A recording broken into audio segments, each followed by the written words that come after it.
Alhamdulillahirrahmanirrahim, di siang hari ini kita dapat berkumpul di kegiatan yang insya Allah bermanfaat dalam keadaan sehat walafiat. Kita syukuri dan ucapan alhamdulillahirrahmanirrahim.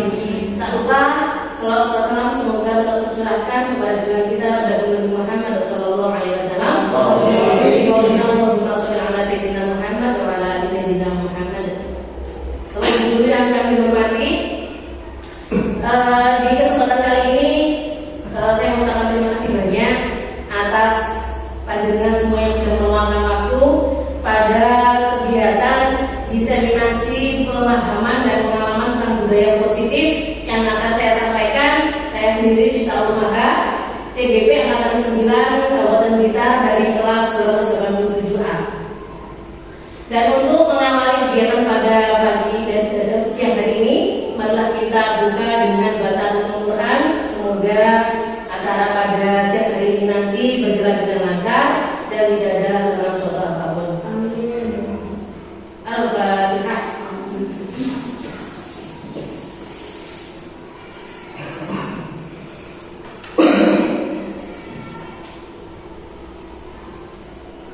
Terima kasih.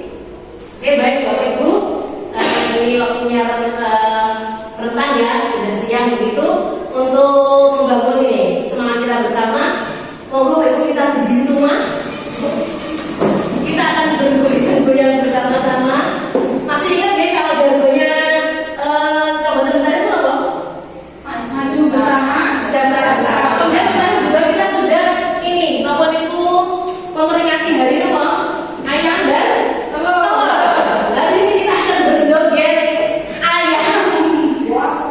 Sudah pernah Bapak Ibu? Sudah. Oke. Monggo Bapak Ibu.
dan yang terakhir adalah segitiga restitusi.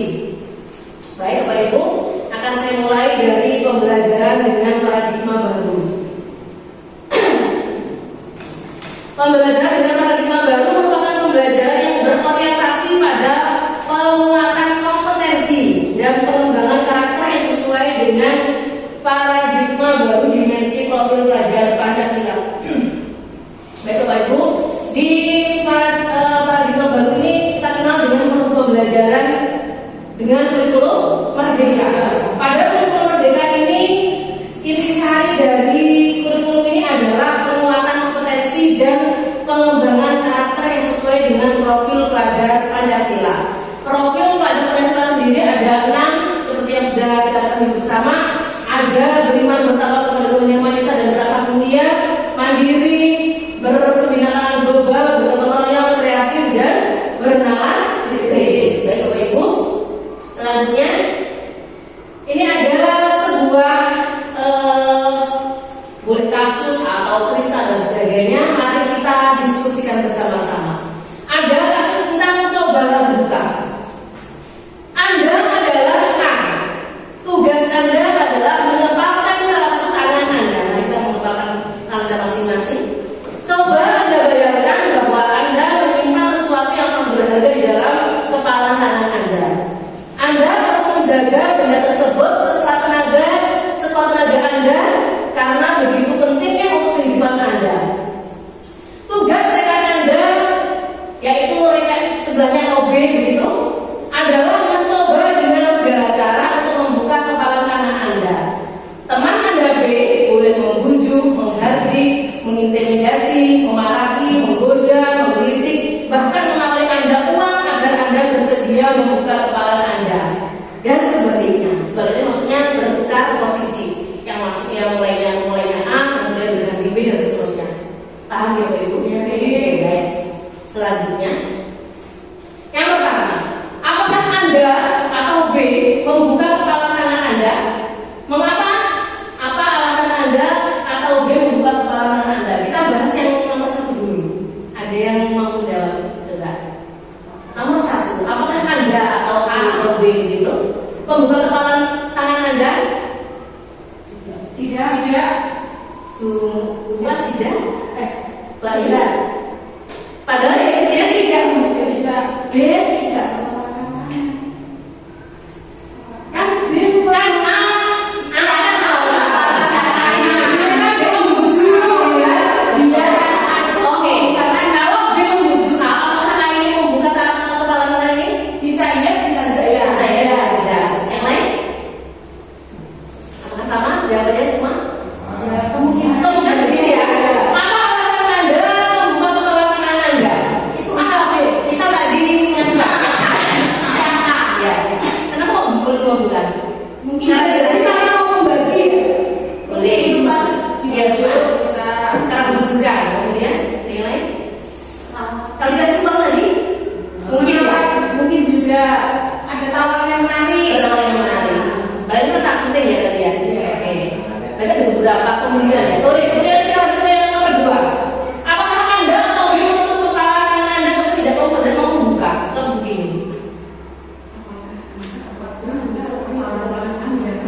Dari paradigma itu dikenal dengan namanya miskonsepsi tentang teori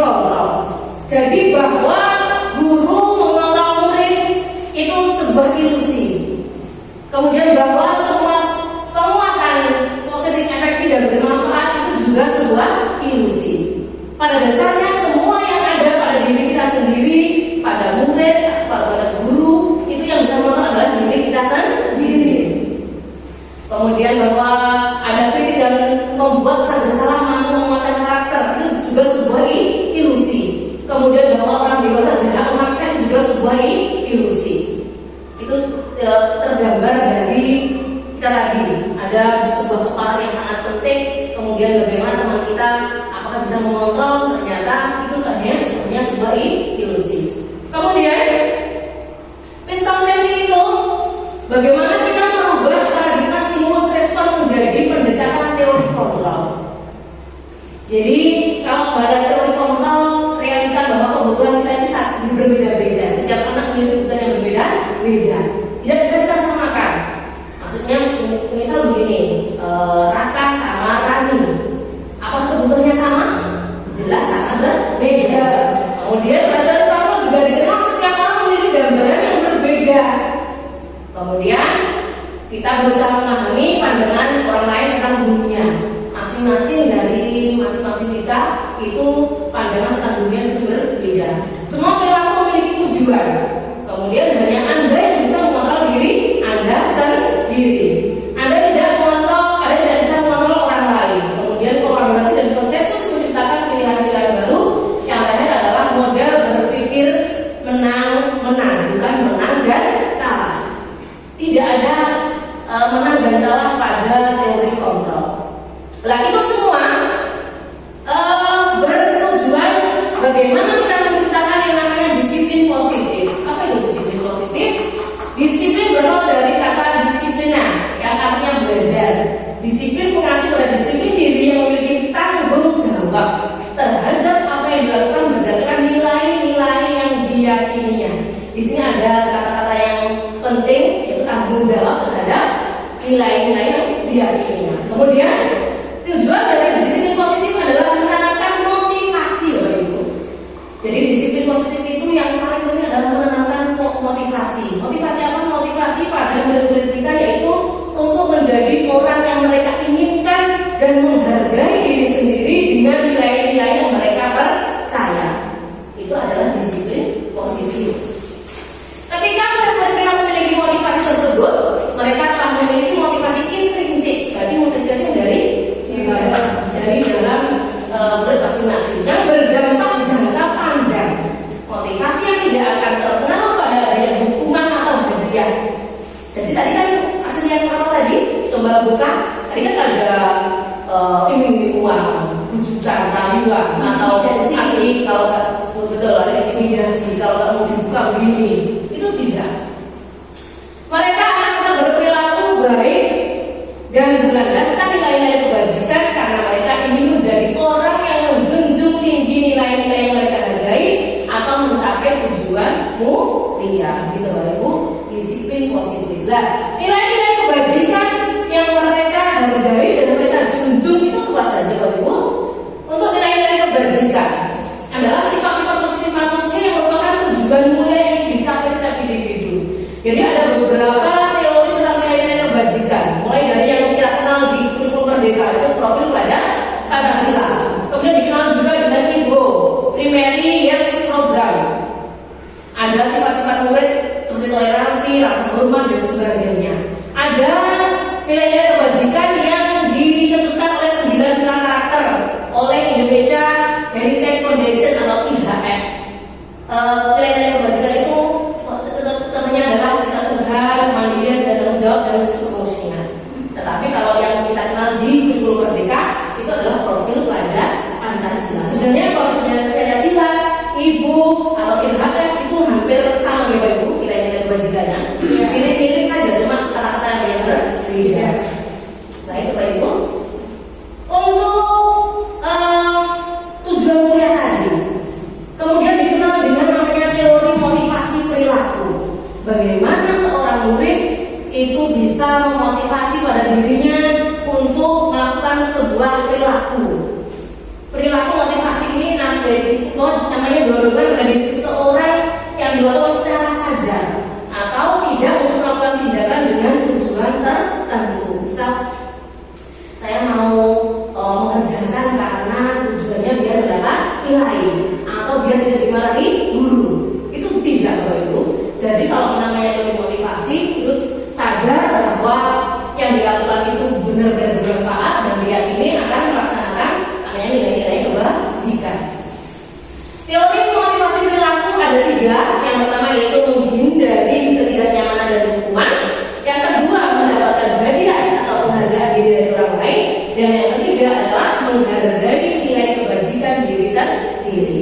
Untuk poin 1 dan 2 ini adalah perilaku yang yang dimotivasi oleh motivasi eksternal. Jadi kalau melakukan dia tidak mendapatkan hukuman.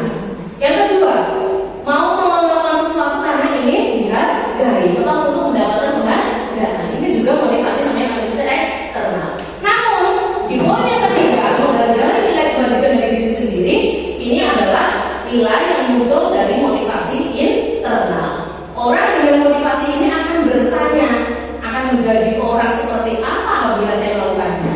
Beda dengan poin 1 dan poin 2. Kalau poin 1 biasanya orang ini perilakunya untuk menghindari hukuman. Kalau mau melakukan itu nanti saya dihukum apa ya biar seperti itu. Yang nomor 2 itu juga hampir sama. Nanti kalau saya melakukan dapat apa ya gitu. Kalau nomor 3 tidak. Kalau saya melakukannya nanti saya mau jadi orang seperti apa, seperti itu. Ini adalah teori motivasi yang harusnya kita kita sampaikan atau kita terapkan kepada peserta didik kita semua. Kemudian dari teori-teori ini kita kenal dengan namanya hukuman, konsekuensi dan restitusi. Kalau hukuman dan konsekuensi itu insya Allah kita semua tahu ya Bapak Ibu. Kalau hukuman dan konsekuensi kalau melakukan ini ada hukuman apa? Kalau konsekuensi kalau saya melakukan A, konsekuensinya begini. Kalau melakukan B, berarti konsekuensinya begini. Beda dengan restitusi. Restitusi adalah proses menciptakan kondisi bagi murid untuk memperbaiki kesalahan mereka, sehingga mereka bisa kembali pada kelompok mereka dengan karakter yang lebih kuat. Itu namanya restitusi. Restitusi juga merupakan proses kolaboratif yang mengajarkan murid untuk mencari solusi untuk masalah mereka dan membantu murid berpikir tentang orang seperti apa yang mereka inginkan dan bagaimana mereka harus memperlakukan orang lain. Baik, pada hukuman, konsekuensi dan restitusi ada tabel tentang identitas gagal dan identitas sukses. Sebenarnya konsekuensi ini juga masuk di identitas sukses, namun lebih baik kita melakukan yang namanya restitusi. Bedanya apa? Kalau hukuman sesuatu yang menyakitkan harus terjadi, kalau konsekuensi sesuatu harus terjadi. Kalau restitusi merupakan sebuah pilihan. Kemudian kalau hukuman tidak nyaman untuk murid atau untuk jangka panjang. Kalau konsekuensi tidak nyaman untuk murid dalam jangka pendek. Kemudian kalau restitusi menguatkan untuk murid atau anak dalam jangka panjang. Kemudian nanti bisa dilihat sendiri ada banyak Bapak Ibu. Ada identitas gagal dan sukses pada hukuman, konsekuensi dan restitusi. Saya fokus ke restitusi. Ada 10 ciri-ciri restitusi. Yang pertama, restitusi bukan untuk menebus kesalahan, namun untuk belajar dari kesalahan. Jadi kita biasanya kan kalau contoh atau ada anak terlambat, susah kamu tuh tiap hari terlambat gitu kan. Jadi seperti apa ya kita menjelaskan kalau anak itu membuat kesalahan, tidak pernah aturan dan sebagainya. Sedangkan pada restitusi itu kita tidak untuk menebus kesalahan, tapi kita belajar dari kesalahan. Yang kedua, restitusi memperbaiki hubungan. Hubungan antara siapa ya? Jelas dengan individu satu dengan individu yang lain, atau dengan guru dengan murid, atau dengan murid dengan murid. Kemudian restitusi adalah tawaran bukan paksaan. Jadi sifatnya bukan paksaan. Yang keempat, restitusi menuntun untuk melihat ke dalam diri. Maksudnya dibagi itu apa? Nilai-nilai kebajikan yang ada pada diri kita masing-masing. Kemudian restitusi mencari kebutuhan dasar yang mendasari tindakan. Jadi kebutuhan dasar kita itu apa, Bapak Ibu? Nanti akan ada di slide yang selanjutnya, kebutuhan dasar manusia. Kemudian restitusi diri adalah cara yang paling baik dari hukuman dan konsekuensi. Kalau hukuman jelas, Bapak Ibu ya. Kalau konsekuensi memang ada dampak positifnya sebenarnya. Tapi kalau dibandingkan di restitusi adalah cara yang paling baik. Kemudian restitusi fokus pada karakter, bukan tindakan. Kemudian restitusi itu adalah menguatkan. Kesembilan, restitusi fokus pada solusi. Yang terakhir, restitusi mengembalikan murid yang berbuat salah pada kelompoknya. Jadi tidak diintimidasi. Oke. Jadi dari nilai-nilai kebajikan kemudian sampai ciri-ciri restitusi dan seterusnya, bagaimana kita mengimplementasikan di kelas atau di sekolah? Kita mau dulu ke lingkup yang kecil, di kelas kita. Di kelas kita bisa mengimplementasikannya dengan yang namanya keyakinan kelas. Apa itu keyakinan kelas dan mengapa keyakinan kelas itu perlu kita susun? Bukan peraturan kelas. Oke. Ada dua statement di sini. Mengapa kita menggunakan helm pada saat mengendarai kendaraan roda 2 atau motor? Untuk keamanan. Keamanan.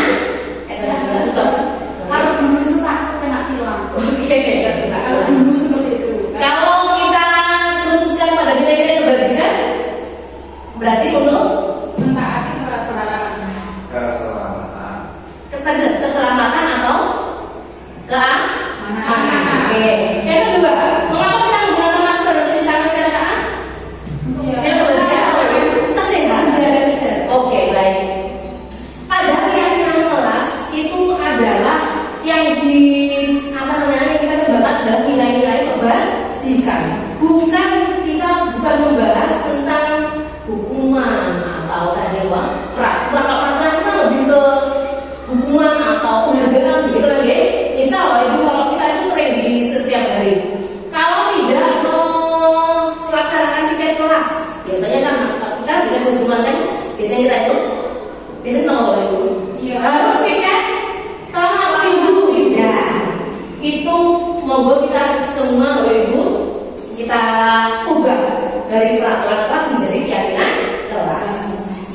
Oke, pembentukan keyakinan kelas atau sekolah itu dapat kita bentuk dengan yang pertama yaitu keyakinan kelas bersifat lebih abstrak daripada peraturan yang lebih rinci dan konkret. Yang kedua, keyakinan kelas berupa pernyataan universal, jadi lebih ke universal. Kemudian pernyataan keyakinan kelas senantiasa dibuat dalam bentuk positif. Maksudnya positif itu ada kata-kata positif. Kalau kita kan seringnya dengan menggunakan kata negatif. Negatif itu contohnya tidak boleh, dilarang. Yang paling sering adalah dilarang. Jadi kalau keyakinan kelas membuat kita menggunakan bentuk yang positif. Misal begini,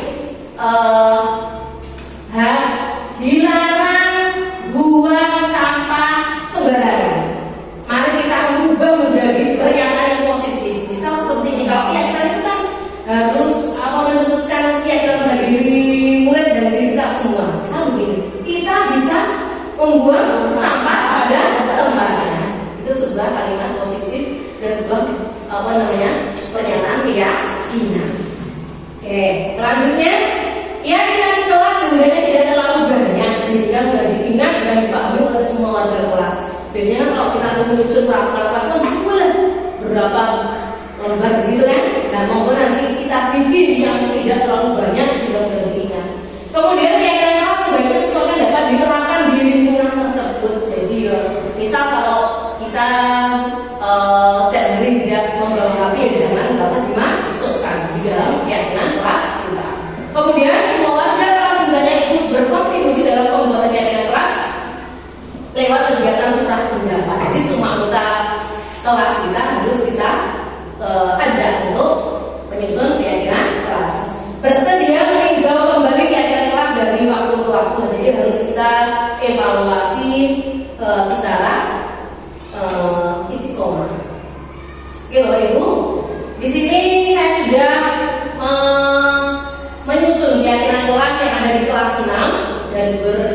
dari beberapa hari kemarin sudah saya ini contohnya dan saya susun ini anak-anak sudah menandatangani untuk buat bukti bahwa mereka semua menyetujui dan meyakini tentang keyakinan kelas pada kelas itu kelas 6. Oke, dari keyakinan kelas kemudian nilai-nilai kebajikan, kemudian motivasi perilaku, apa sih sebenarnya yang kita tujukan? Yang kita tujukan adalah yang namanya adalah kebutuhan dasar manusia. Pada kebutuhan dasar manusia itu ada 5, yaitu kebutuhan untuk bertahan hidup, kebutuhan untuk mendapat kasih sayang dan rasa diterima atau kebutuhan untuk diterima, kebutuhan kekuasaan atau kebutuhan pengakuan atas kemampuan, kemudian kebutuhan kebebasan atau kebutuhan akan dilihat, dan yang terakhir adalah kesenangan atau kebutuhan untuk merasa senang. Saya contohkan yang paling sering kita hadapi, anak-anak sering terlambat. Jadi dari anak terlambat itu kita bisa menganalisis kebutuhan dasar apa yang belum mereka miliki atau belum mereka terima. Misal sering terlambat karena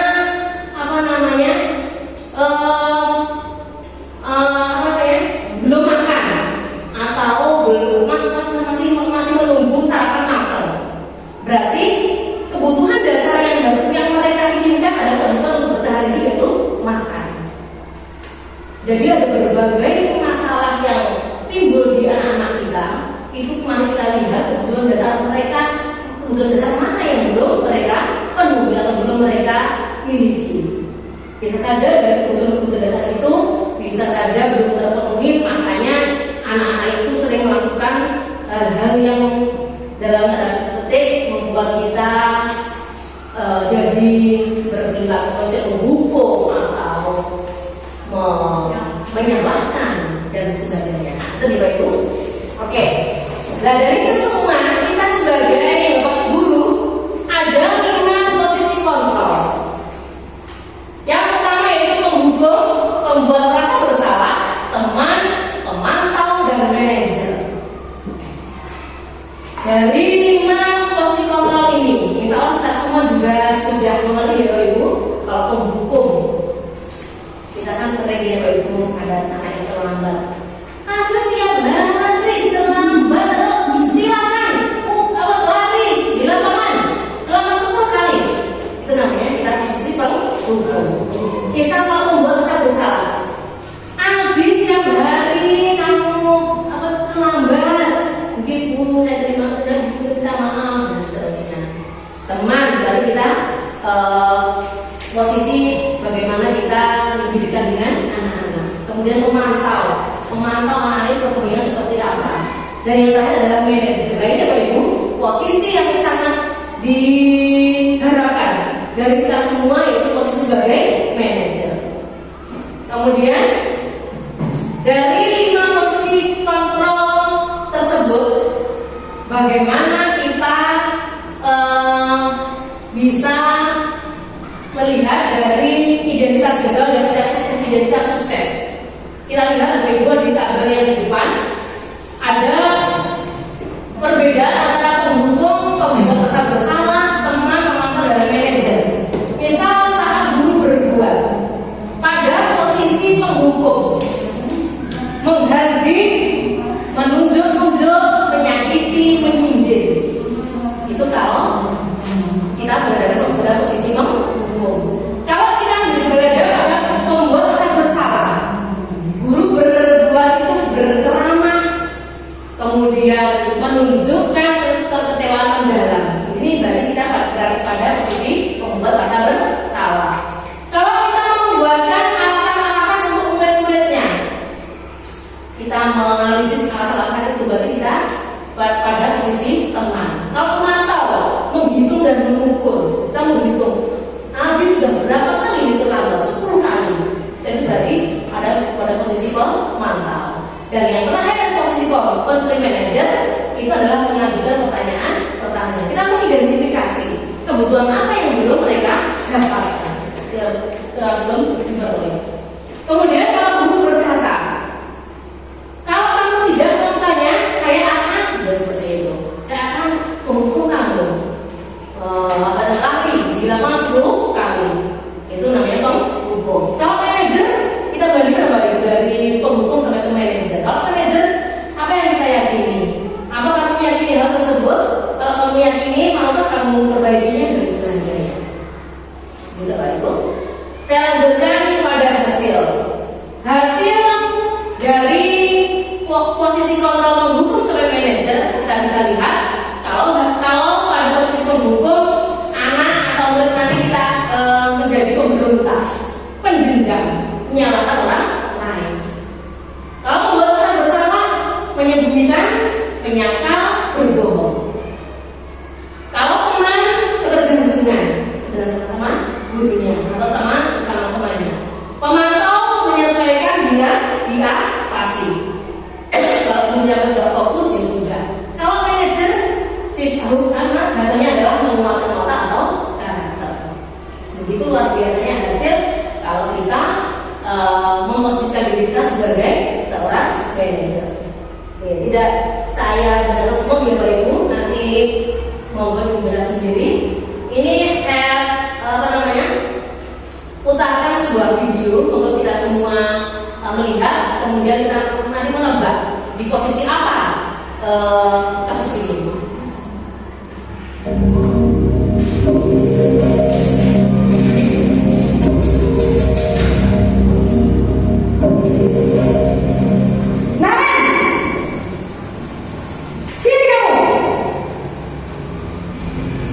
Selamat pagi Bu. Selalu terlambat. Kamu deh pasti terlambat. Maaf Bu, saya Apa? Apa coba? Alasan kamu apa lagi? Kapan sih kamu tidak terlambat? Malas sekali ya kamu jadi anak. saya Dasar pemalas. Gak kapok-kapok sih kamu. Sudah berapa kali terlambat? Sana, kamu keliling lapangan basket 2 kali. kenapa saya harus keliling lapangan basket Bu? Kenapa? Kamu lawan ibu. Berani-beraninya jawab. Sudah terlambat, masih berani jawab pula. Sekarang, keliling lapangan basket 5 kali sekalian. Biar kapok. Cepat. Pergi sana ke lapangan basket. Baik Bapak Ibu, dari situasi ini atau kasus ini yang Bu Ibu tadi ya, Ibu guru pokoknya gitu. Oke, Ibu guru itu tadi pada posisi kontrol apa? Penghukum. Dari mana kriteria untuk? Memberikan bahasa yang kasar dan tidak memberikan kesempatan muridnya untuk Oke. memberikan Alasan. Oke, yang lain? Monggo. Kita tahu kok Ibu tadi menghukum kan? terus menyakitkan.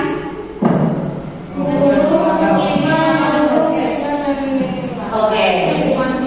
Oke, tadi yang dari Ibu silakan kalau selama 5 kali. Biar kapok. Biar kapok. Oke. Tadi posisi tadi sebagai penghukum. Next, ada kasus yang kedua.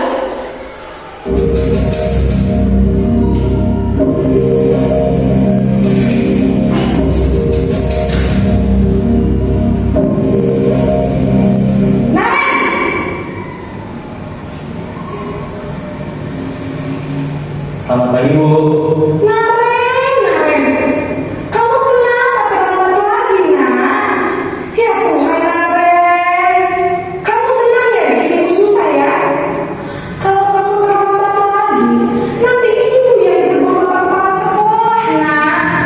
Disangka ibu tidak bisa membina kamu. Duh, gimana ini? Maaf Bu. Duh, Gusti Naren. Kamu suka ya kalau ibu tegur bapak kepala sekolah? Terus, sekarang ibu harus tulis apa ini di buku absen? Ini kamu sudah sering terlambat loh. Ibu harus apa coba? Maaf Bu. Maaf sekali. Ya sudah, lain kali jangan bikin ibu susah lagi anak ya.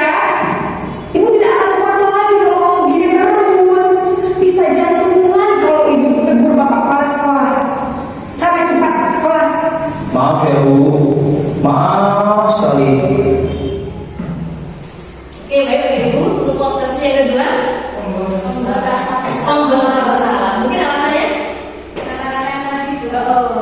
Jadi kamu suka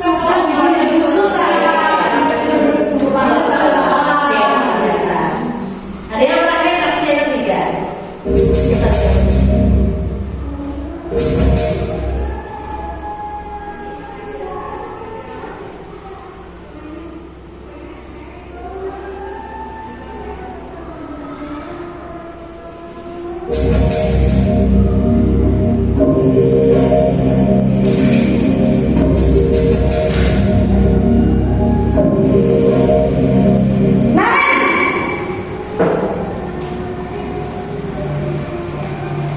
Selamat pagi Bu. Selamat pagi Naren. Maaf Bu, saya terlambat. Iya, sekolah masuknya jam 7, sekarang sudah jam 7.20. Jadi sekarang bagaimana nih Naren? Maaf Bu, saya lupa pasang alarm saya semalam. Baiklah, menurut kamu, keyakinan sekolah yang mana yang perlu kamu tingkatkan? Menghargai diri sendiri dan orang lain mungkin ya Bu. Setuju. Jadi, apakah Naren meyakini prinsip saling menghormati tersebut? Iya Bu, saya meyakininya. Apakah Naren bersedia memperbaiki masalah keterlambatan ini? Bersedia Bu. Bagaimana kamu akan perbaiki masalah keterlambatan ini? Saya akan coba untuk tidak lupa menyetel alarm saya Bu. Baik, kalau Naren lupa menyetel alarm di rumah, ada orang yang kira-kira bisa bantu mengingatkan tidak? Ada Bu, kakak saya, Kak Emma. Ada lagi selain Kak Emma? Selain Kak Emma, ada ibu saya. Baik, jadi yang mengingatkan Naren adalah Kak Emma dan ibu kamu ya? Kira-kira akan mulai set alarm kapan nih Naren? Setelah pulang sekolah, akan segera saya lakukan. Baik, jadi Naren akan setel alarm untuk bangun besok pagi dan akan diingatkan oleh kakak dan ibunda Naren ya. Ada lagi yang mungkin perlu dilakukan Naren agar tidak terlambat bangun lagi? Tidak ada Bu. Baik Naren, terima kasih untuk kerjasama kamu. Sekarang kamu perlu kembali ke kelas untuk belajar. Baik Bu, terima kasih. Baik, dari kasus yang terakhir tadi, posisi kontrol apa yang dilakukan Ibu Guru tadi? Manajer. Mungkin alasannya? Oke. keyakinan mana yang Keyakinan kelas. Betul. Kemudian? Apa yang harus jauh untuk memperbaiki keyakinan itu? Oke, luar biasa. Oke. Pada posisi yang atau kasus yang ketiga ini tadi, sebuah contoh kasus teori kontrol seorang guru sebagai manajer. Nah, contoh ini nanti semoga kita dapat menerapkannya di kehidupan kita sehari-hari. Betul ya Pak Ibu? Oke. Baik Bapak Ibu, saya lanjutkan ke segitiga restitusi. Dari kasus yang ketiga tadi ada dari Ibu tadi itu menanyakan keyakinan, kemudian menghargai kesalahan-kesalahan. Itu kita kenal dengan namanya segitiga restitusi. Apa itu restitusi? Restitusi merupakan proses kolaborasi yang mengajak siswa untuk mencari solusi dari masalah yang dihadapinya. Siswa diajak berpikir tentang orang seperti apa yang mereka inginkan dan bagaimana mereka harus memperlakukan orang lain. Ada beberapa poin yang penting. Restitusi itu mengajak berkolaborasi antara siapa? Murid dengan guru.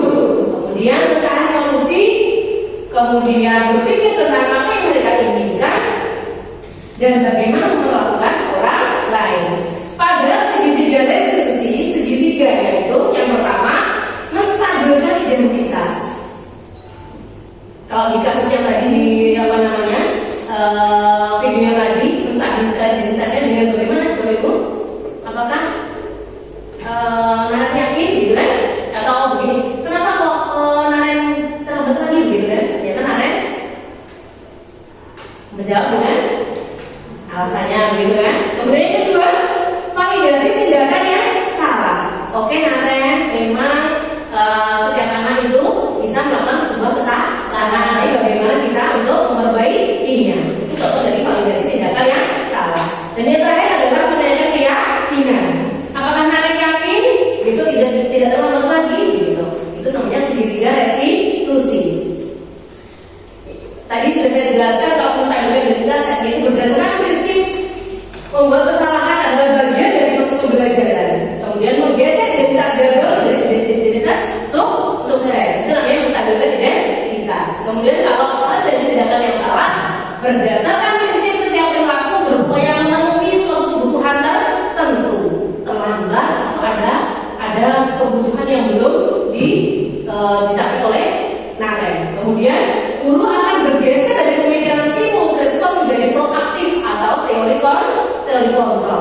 Dan yang terakhir, mengenali dan mengatur kebutuhan murid akan memperbaiki hubungan dengan murid.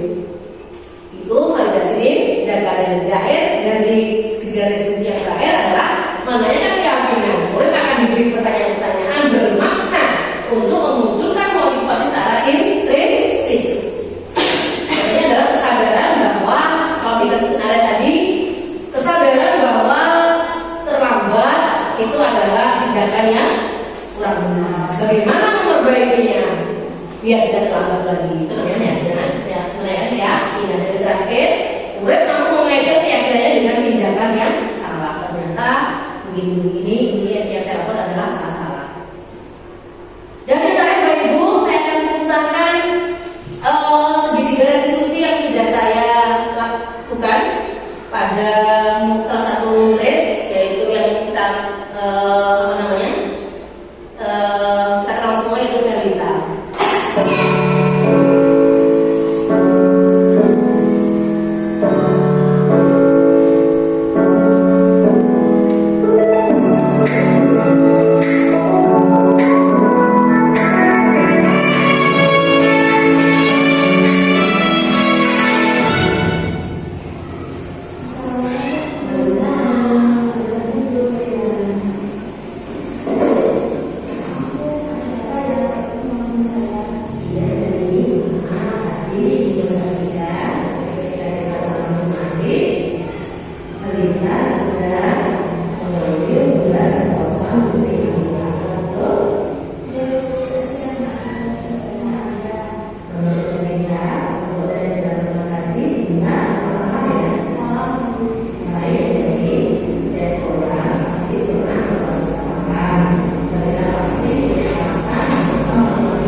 Demikian contoh penerapan segitiga restitusi yang sudah saya lakukan di beberapa bulan yang lalu. Sebelum kita mengakhiri diseminasi pada siang hari ini, saya mohon beberapa teman-teman untuk menyampaikan refleksi dari kegiatan kita siang hari ini. Mungkin bisa diawali dengan monggo, silakan. Monggo Pak Kaki terlebih dahulu. Terima kasih.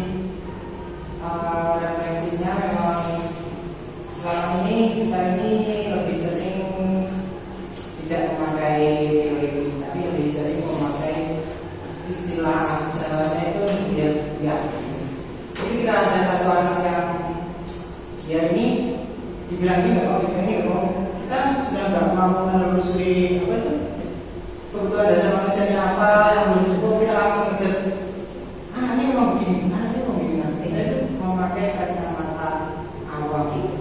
Sering gitu. Tapi setelah mengikuti ini, wow, kita tidak boleh, kita itu tidak boleh pakai kacamata awam terus. Kita sedikit dulu, gimana. Berarti berada pada posisi kontrol manajer gitu Pak Bagi. Iya. Baik. Terima kasih Pak Bagi. Mungkin yang lain? Monggo. Bu Muas. Monggo. Oke. Secara umum materi ini sangat bagus Bu, karena memang kita itu belum mendapatkan hal seperti ini ya. Jadi ternyata segi positif yang disampaikan di materi itu benar-benar nyata. Jadi sangat bagus penyampaian materinya.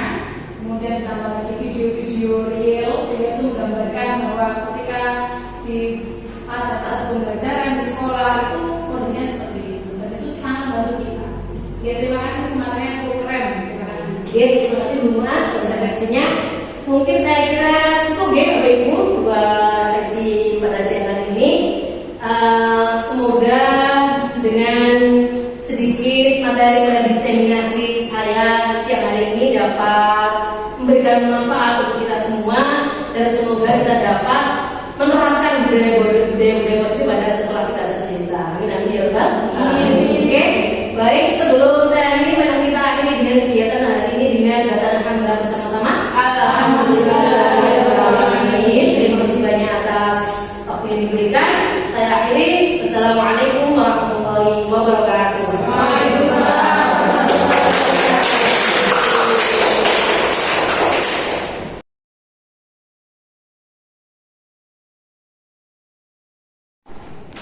Oke, assalamualaikum warahmatullahi wabarakatuh. Oke, baik, terima kasih untuk anak-anak kelas 6 PPTSDN Pojok 3 masih menyempatkan waktu bertemu dengan Bu Sita untuk kita menyusun keyakinan kelas. Oke, terlebih dahulu Bu Sita akan menjelaskan sedikit tentang keyakinan kelas itu apa. Oke, keyakinan kelas itu sebenarnya hampir mirip dengan tata tertib atau peraturan. Kalau tata tertib dan peraturan itu insya Allah Anda semua sudah mengetahuinya, ya bukan? Oke, bisa contoh di tata tertib di kelas kita contohnya apa? Dilarang membuang sampah sembarangan. Oke, terima kasih. Dilarang membuang sampah sembarangan, luar biasa. Oke. Kalau keyakinan perbedaannya apa kalau keyakinan keras? Kalau keyakinan keras itu menggunakan kalimat-kalimat positif yang disebutkan oleh Raka tadi bahwa dilarang membuang sampah sembarangan. Dilarang itu mengandung kalimat negatif. Soalnya ada apa kata? Oke. Selain itu, selain kata dilarang yang mengandung kalimat negatif, tidak lagi. Bukan. Jangan. Luar biasa. Jadi kalau keyakinan kelas itu merupakan kesadaran dari diri kita bahwa kita nanti akan yakin bisa melakukan nilai-nilai positif yang akan kita lakukan. Dimulai dari membuat kalimat positif. Oke, namanya keyakinan kelas. Oke, keyakinan kelas itu mengandung berbagai macam nilai-nilai kebajikan atau nilai-nilai positif. Nilai-nilai kebajikan contohnya bertanggung. Oke, yang lain sopan santun, yang lain disiplin, yang lain tertib, berbaik, jujur. Oke, luar biasa. Jadi keyakinan kelas itu mengandung nilai-nilai kebajikan. Oke, semuanya sudah paham ya? Oke. Jadi nanti keyakinan kelas itu mengandung kalimat positif, berarti tidak boleh menggunakan kata negatif. Contohnya kalimat positif itu apa? Berarti kalau misalnya tadi dilarang membuang sampah sembarangan, berarti apa? Kalau positifnya? Buanglah sampah pada tempatnya. Oke, buanglah sampah pada tempatnya. Nanti kita bisa menambahi sebuah kata keyakinan. Misal apa? Oke, atau mari kita atau kita bisa gitu aja. Keyakinan kita bisa aja. Kalau mari kan ajakan kan? Kalau kita tidak mengajak, tapi kita yakin bahwa diri kita masing-masing itu bisa melakukan. Berarti apa? Kita bisa membuang sampah pada tempatnya. Oke, paham ya semuanya? Oke, nanti masing-masing anak akan saya berikan satu kertas post-it. Silakan dituliskan kalimat-kalimat keyakinan kelas kita. Terserah mau mengambil nilai kebajikan yang mana, boleh tanggung jawab, boleh disiplin, boleh jujur, boleh semaksa, boleh dan sebagainya. Silakan dituliskan minimal 3, maksimal berapa? 5. Oke, boleh guys. Minimal 3, maksimal 5. Berarti boleh 4 atau 5. Kalau 3 itu sangat apa sini yang paling sedikit gitu ya. Paham? Oke. Nanti silakan ditulis. Saya kasih waktu berapa menit? Kira-kira? Kebetulan lama cuma 3. 5 menit. Oke? 5 menit menuliskan maksimal 5 kalimat keyakinan kelas. Paham ya? Oke. Nanti kalau kurang boleh minta lagi. Oke? Silakan yang paling atas ditulisi nama ini, nama apa? Nama panggilan, boleh. Nama panggilan itu Raka, terus Aini, gitu ya. Boleh silakan dituliskan.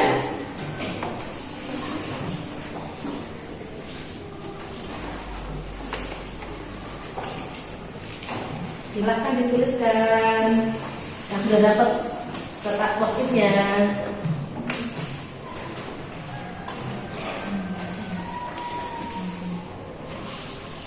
Hati-hati yang atas nanti kan buat nempel ya.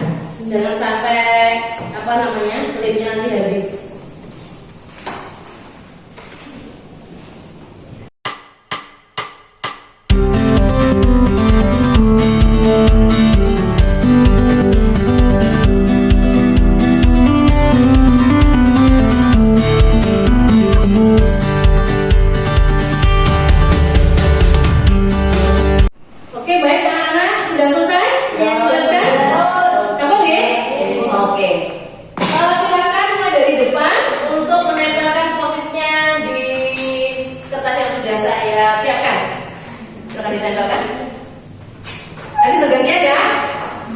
Dari depan muter begini.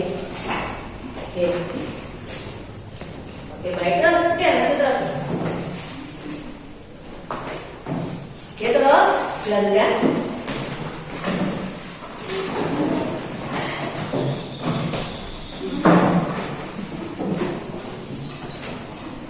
Oke.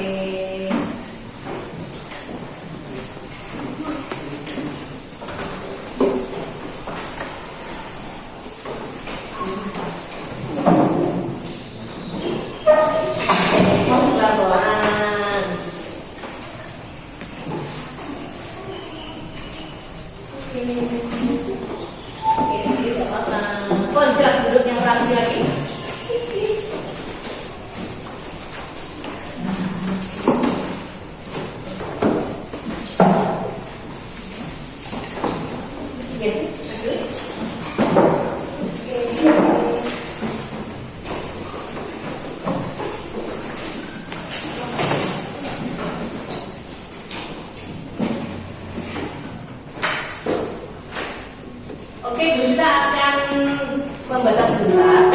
Sudah saya tuliskan, nanti akan saya kategorikan. Nanti kalau ada yang sama kan tulisannya, nanti biar menjadi keyakinan kelas kita gitu ya. Oke, sebentar.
sudah Bu Sita baca, sebenarnya yang saya pegang ini bukan masalah tidak. Semuanya benar, tapi sama jawabannya dengan, atau buat jawabannya sama yang ditulis itu sama dengan temennya. Makanya Bu Sita akan ini mengambil 6 dari yang sampean tuliskan. Sama semua, dan betul semua. Yang pertama, kita bisa sopan terhadap guru dan kepada teman kita. Kira-kira kelas kita, terus kelas kita betul ini. Terus oke. Yang kedua, kita bisa melaksanakan kewajiban kita sebagai murid. Contohnya apa ini? Kewajiban murid itu apa? Belajar dengan sungguh-sungguh. Oke. Yang ketiga, kita bisa datang ke sekolah tepat waktu. Termasuk yang kelas kita? Oke. Lanjut. Kita bisa berpakaian rapi di sekolah. Termasuk bukan? Oke, luar biasa. Yang selanjutnya, kita bisa meminta izin kepada teman untuk meminjam barangnya. Nah ini termasuk yang kesel bukan? Oke. Ini yang sering sampai lakukan kan? Berarti harus meminta izin terlebih dahulu. Lanjut, kita bisa menjaga kebersihan kelas kita.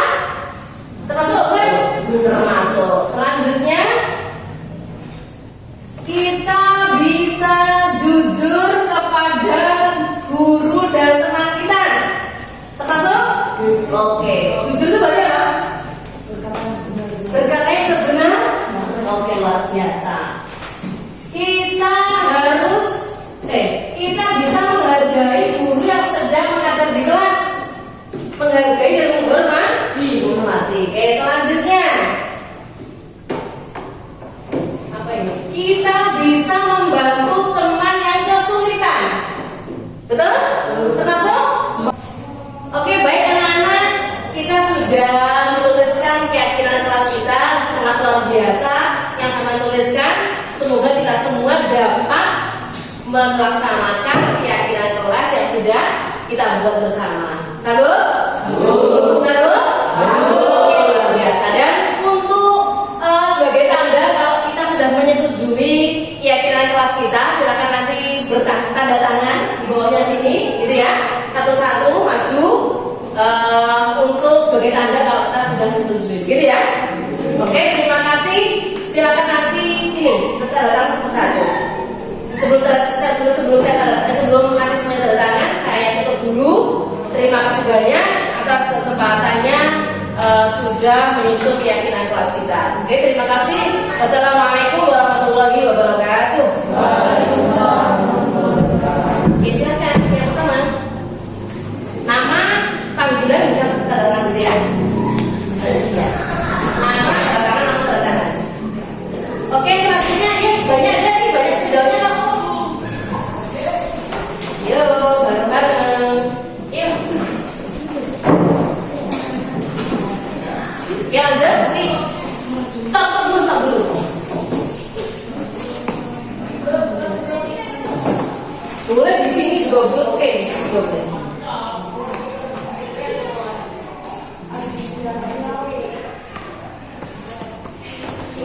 Oke, terima kasih. Tiga-tiga yuk, tiga-tiga. Dua-dua aja, dua-dua.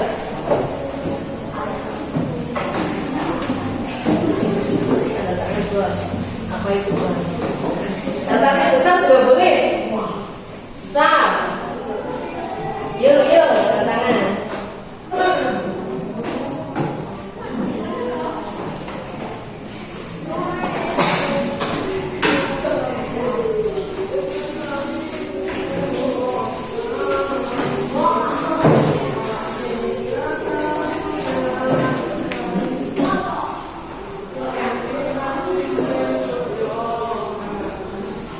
Ya, perempuan, coba.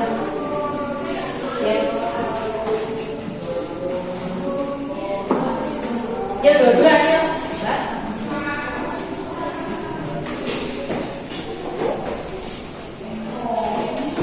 Sini juga boleh nih kosong.